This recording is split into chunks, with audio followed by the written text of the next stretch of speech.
Solve this two-step equation. It's a two-step equation because it involves two operations, multiplication, shown here, and addition, shown here. Let's take this equation and plug it into the template. So we get negative 2x plus 8 equals 16. We want to get rid of this 8, so we have to subtract 8 from both sides.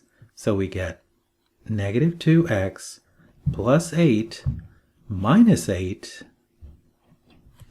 equals 16 minus 8.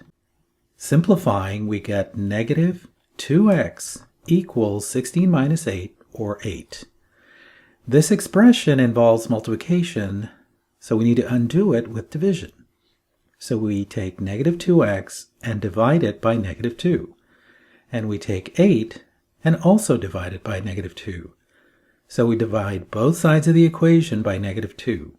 Simplifying, x equals negative 4.